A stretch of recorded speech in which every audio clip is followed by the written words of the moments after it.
What's up, guys? S. Jaishankar sir reminds USA of Osama. Trump forgot what Pakistan did. अभी तो बिल्कुल गोदी में खिला रखा है पाकिस्तान को। तो इनको ये नहीं पता है इनके जितने भी खंजर घोपे गए थे गोदी में पालता था उनको भी है, और अब गोदी में बैठा हुआ है उनकी। तो लेकिन हाँ, अमेरिका का वही ना फायदा देखता है उससे। It's a business country, business mindset है उनका।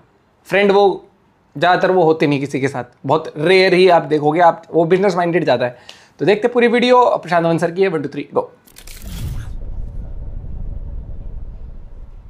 नमस्कार, वेलकम टू करियर 247। मैं हूं प्रशांत धवन। नाउ यूएसए को बिल्कुल उम्मीद नहीं थी कि भारत से ऐसे रिप्लाईज इनको यहां पर मिलेंगे। आज के दिन डॉक्टर एस जयशंकर ने पहले तो यूएसए को कैटेगोरिकली ये कह दिया कि अगर आपको नहीं पसंद कि हम रशिया से ऑयल लेकर इसको रिफाइन करके बेचते हैं, मत खरीदो। ये हमें बोलना बंद करो कि रशिया से तुम ऑयल खरीद नहीं सकते, वो हमारा डिसीजन है। तुम्हें नहीं परचेज करने उसके products, that is your decision. इस एक स्टेटमेंट से इंडिया ने अपना स्टांस क्लियर कर दिया है कि चाहे यूएस या यूरोप कुछ भी कर ले, इंडिया अपनी फॉरेन पॉलिसी किसी और के प्रेशर के अंडर चेंज नहीं करने वाला। नाउ एक तो ये इनकी स्टेटमेंट सामने आई है। नाउ इसी समिट में डॉक्टर एस जयशंकर से एक सवाल ये पूछा गया कि दो चीज़ें हुई हैं। एक तो ट्रंप ने लगातार भारत को टारगेट करना स्टार्ट कर दिया है, दूसरी तरफ हम देख रहे हैं अचानक से suddenly US Pakistan relations improve हो गए हैं। ये चीज़ मैं काफ़ी बार हाईलाइट कर चुका हूँ अपनी वेरियस वीडियोस में।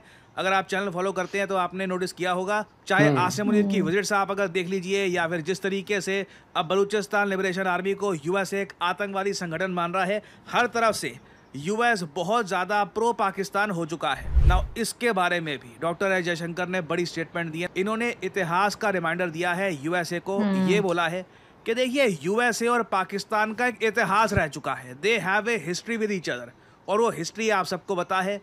यूएसए के 2000 लोग जब मारे गए थे 9/11 में, उसका जो मेन मास्टरमाइंड था वो पाकिस्तान में आराम से छुपा हुआ था। यूएसए ने पाकिस्तान के अंदर जाकर उस आदमी को मारा था, और पाकिस्तान ने बाद में निंदा करी थी कि यूएसए को इस तरीके से हमारी सॉवरेनिटी वायलेट नहीं करनी चाहिए थी। ये हिस्ट्री है यूएस पाकिस्तान की। डोनाल्ड ट्रंप खुद 2017 में ट्वीट कर चुके हैं कि पाकिस्तान ने यूएसए के कई लीडर्स को बेवकूफ़ बनाया है, बहुत सारे बिलियंस ऑफ डॉलर्स ले लिए, और साथ ही साथ उन्हीं आतंकवादियों का सपोर्ट किया जो यूएस सोल्जर्स को मार रहे थे। तो ये तो दोनों की हिस्ट्री है, और दोनों की एक और हिस्ट्री ये भी है कि वो एक दूसरे की हिस्ट्री को इग्नोर कर देते हैं। मतलब ऑलमोस्ट यहाँ पे आप मान लीजिए दो लोग हैं, दोनों का इतिहास है, दोनों एक आदमी दूसरे दोनों एक दूसरे वो वाला है, गधे को बाप बना रहे हैं। की आदत है कि जब भी उसके कोई प्लान्स बनते हैं, कोई छोटा मोटा टैक्टिक उसको यूज करना होता है, वो उसी आदमी के पास वापस जाता है ना। यहाँ पे आप लोग देख पाओगे, ये बात बोली है डॉक्टर एस जयशंकर ने। मेरे हिसाब से अब तक की स्ट्रॉन्गेस्ट स्टेटमेंट है from India regarding US Pakistan relations. Pakistan. Were you surprised at the manner in which Pakistan, US have come, at least the Trump administration, have suddenly cozied up and come together? Did it? By the way, ये सारी video अगर आपको देखनी है तो doctor Ajay Shankar का जो Twitter handle है, वहाँ पे आपको ये सारी वीडियो मिल जाएगी। Did it catch you by surprise? Look, you know, they have a history with each other, and they have a history of overlooking that history. हाँ, ये बढ़िया था। ये अपने आप में एक बहुत अच्छी पंचलाइन है कि they have a history of overlooking that history. दोनों का एक इतिहास रह चुका है। पाकिस्तानी भी कई बार कहते हैं कि यूएसए ने फ़ायदा उठा लिया हमारे इतने लोग मर गए, 60,000 लोग मर गए वॉर ऑन टेरर में, मगर घूम फिर के जब ज़रूरत पड़ती है जाते हैं अमेरिकन के पास ही हैं। मतलब दोनों का एक बहुत ही एक अजीब सा रिलेशन है। So what happens is it's not the first time we've seen things. And the interesting thing is when you look sometimes at the certificates, say somebody in the military will give. You know, it's the same military which went into Abbottabad and found you know who. ये अबोटाबाद की यहाँ पर बात कर रहे हैं कि अभी रिसेंटली जैसे आपको पता है आसिम मुनीर यूएस में गए थे। यूएस मिलिट्री के जो सेंटकॉम के चीफ हैं उनसे मिले थे, उनको काफ़ी सर्टिफिकेट वगैरह मिले कि बहुत अच्छा काम आप कर रहे हो। तो ये वही यूएस मिलिट्री है जो अबोटाबाद में गई थी, और वहाँ पे आप सबको पता है किसको मार के आई थी। ऑफ कोर्स यहाँ पर हम ओसामा बिन लादेन की बात कर रहे हैं। So the issue in a way is when countries are very focused on doing politics of convenience, they keep trying to do this, you know. And some of it can be tactical, some of it can have, some other benefits or calculations. But again, look at obviously I respond to the situation or the challenge of the day, but I also do so always keeping in mind the larger structural sort of strengths of the relationship, the confidence that comes from it. So I take it in that spirit, I know finally what I'm about. I know what are my strengths. I know what are the importance and the relevance of my relationship. So that's what guides me. ना यहाँ पे ना इन्होंने बात ये भी बोली है कि कई बार होता है कि ऐसे रिलेशंस पॉलिटिक्स ऑफ कन्वीनियंस को देख के रखे जाते हैं, टैक्टिक्स को देख के लिए जाते हैं। और मैं आपको इसका बता चुका हूँ, इंडिया और यूएस के रिलेशंस एक ग्रैंड स्ट्रैटेजी का पार्ट है, उसमें कई सालों की स्ट्रैटेजी है। It is a more of a long term vision. जो यूएस पाकिस्तान अभी कर रहे हैं ये बस एक टैक्टिक है। वो टैक्टिक प्रेडोमिनेटली आप कह सकते हैं जो एक इम्पेंडिंग इजराइल ईरान की वॉर अभी होने वाली है उसको ध्यान में रख के लिया जा रहा है, या फिर परहैप्स यूएसए को जेन्युइनली लगता है कि अगर ये पाकिस्तान को इम्पोर्टेंस देंगे तो इससे इंडिया और ज़्यादा प्रेशर फील करेगा। क्योंकि आपने देखा होगा ट्रंप या फिर बाकी जो ट्रंप के मिनिस्टर्स हैं ये जब भी पाकिस्तान के बारे में बात करते हैं ना, बिना बात पर वहाँ पे इंडिया का मेंशन होता ही होता है। ट्रंप ने भी जब बोला था कि हम पाकिस्तान में ऑयल ढूंढ लेंगे, उसमें बिना वजह इंडिया का मेंशन कर दिया गया था। It was all part may be in the future India by करे ऐसा इंडिया पर प्रेशर बनाना है, क्योंकि यूएसए में इस वक्त अंडरस्टैंडिंग ये है कि अगर रशिया यूक्रेन के बीच में सीज फायर करवाना है तो उसका रास्ता नई दिल्ली से होके जाएगा। बट यहाँ पे कहीं ना कहीं पाकिस्तान भी ये सोच रहा होगा कि यूएस टैक्टिकली किस तरीके से पाकिस्तान का यूज़ करने वाला है। क्या आने वाली इजराइल ईरान वॉर इतनी ज़्यादा भीषण होगी जहां पर पाकिस्तान के मिलिट्री बेसेस या फिर पाकिस्तान की मिलिट्री का एक क्रिटिकल रोल आने वाला है। क्योंकि ये जो स्टेटमेंट दिया ना बाय डॉक्टर जयशंकर, ये मैं कहूँगा बहुत ज़्यादा इंपॉर्टेंट है कि they keep trying to do this.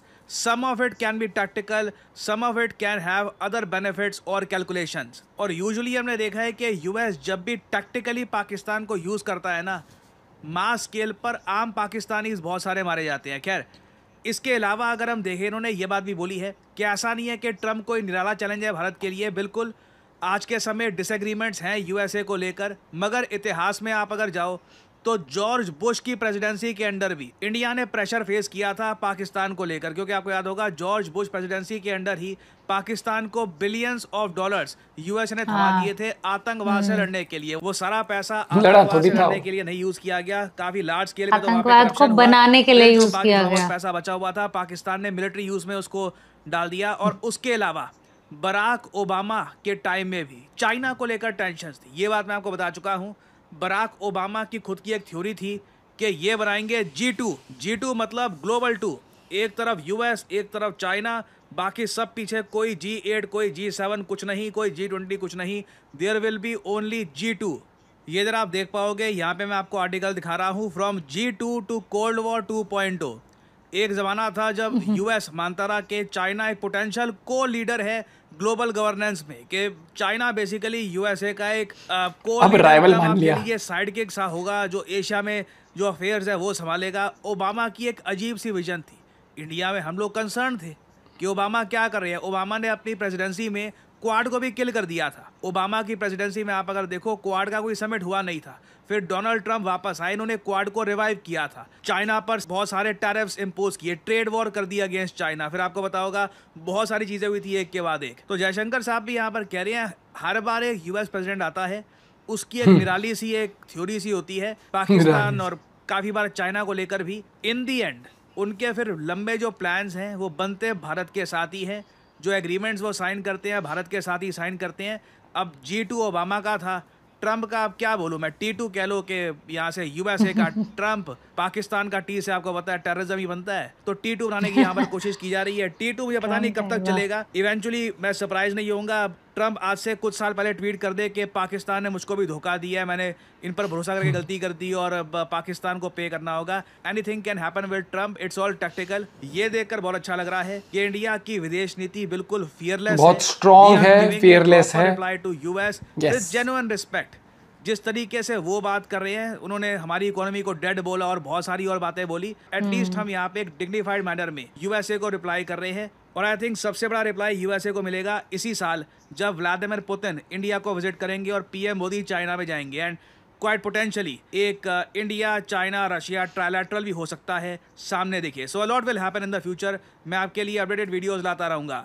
Now हवाबाजी on top, वो कहते हैं ना वर्ड, कई बार हम ऐसे मूवीज में कह देंगे या मीम्स में कह देते हैं, तो वही चीज़ यहाँ पर अमेरिका की बैकफायर हो रही है। उसने सोचा कि रशिया वॉर हम तो रोक नहीं पा रहे रशिया यूक्रेन की, हम इंडिया को वो कठपुतली एज अ वो यूज़ कर लेते हैं कि बिचौलिया, और बिचौलिया इन द सेंस कि ऐसे नहीं कि आप मीडिएट करा दो, उसको बोलना कि तुझे ये करना पड़ेगा, कि तुझे तेल लेना बंद करना पड़ेगा, ये करना पड़ेगा। अरे भाई यार तुम गजब आदमी हो, मिनरल्स तुम ले जा रहे हो वहाँ से, वो गैस वहाँ से यूरोप लेता रहता है, और तुम आके आँख दिखा रहे हो, खुद को आँख दिखा लो ना। क्यों? तुम्हारी इकोनॉमी तो बहुत फ्लरिश कर रही है ना, तुम्हारी इकोनॉमी फ्लरिश कर रही है और इंडिया की डेड इकोनॉमी है, उसको तुम और खराब कर दो। मतलब तुम्हारे सब तो इंडियन डेड इकोनॉमी है, तो तुम डेड इकोनॉमी को और बुरी तरह मारना चाहते हो, मतलब यहाँ के लोग और सताए जाए तुम्हारे हिसाब से। पहले तुम ये डिसाइड करो डेड इकोनॉमी है नहीं है, तुम्हारे हिसाब से डेड है तो तुम्हारा फर्ज भी नहीं बनता ये पहली बात तो तेल के लिए बोलने का, ठीक है? क्योंकि फिर तो तुम यहाँ के लोगों को सता रहे हो ना। एक चीज़ हमें सस्ती मिलने वाली सरकार को जहाँ से, तो लोगों के भले के लिए ले रही है वो, और तुम नहीं मान रहे इकोनॉमी, तो तुमने स्टेटमेंट क्यों दी ऐसी फिर?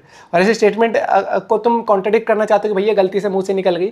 अगर तुम्हारे मुंह से निकल गई ठीक है चलो, लेकिन तो फिर पहले अपने लक्षण ठीक करो, पहले अपने डिसीजन पहले फ्लैट करो कि हाँ भैया हम ये दोगलापन नहीं करेंगे, कभी ऊपर नीचे कभी ऐसे कि हाँ दूसरे को तो टोकेंगे लेकिन हम अपनी मर्जी की करेंगे। हमने तुम्हें लीडर नहीं चुना, तुम्हारे लोगों ने तुम्हारे लिए चुना है, हमारे लीडर हमारे लिए काम कर रहे हैं, तो उनको भी करना पड़ेगा। और ठीक है, और वॉर का इतना टेंशन था तो पहले बैठे हुए लोगों से, अपने ही लोगों से क्वेश्चन करो कि तुमने क्यों फंडिंग करी थी, कि क्यों तुमने वो मतलब कि नेटो के आड़ में कर दिया, चलो भैया हम सप्लाई, हम उतरेंगे नहीं डायरेक्ट लेकिन हम सप्लाई जरूर कर देंगे तुम्हें, पैसा और हथियार। वाह गजब, बहुत सही खेला है इन्होंने। और आज फिर जब इनसे कुछ सिचुएशन अब ना कंट्रोल में रही ना कुछ, और इनको लगा था कि पुतिन के ऊपर वो दबदबा बना पाएंगे नेटो ये सारी कंट्री मिलके अमेरिका, पुतिन भी लाए, मैं तो दशकों तक, उसका तो वही था ना कि मैं तो सालों तक कर सकता हूँ ये चीज़ जो चल रही है। आप अपना पॉइंट भी शेयर कर सकते हो। मिलते हैं वीडियो के साथ, बाय बाय, टेक केयर।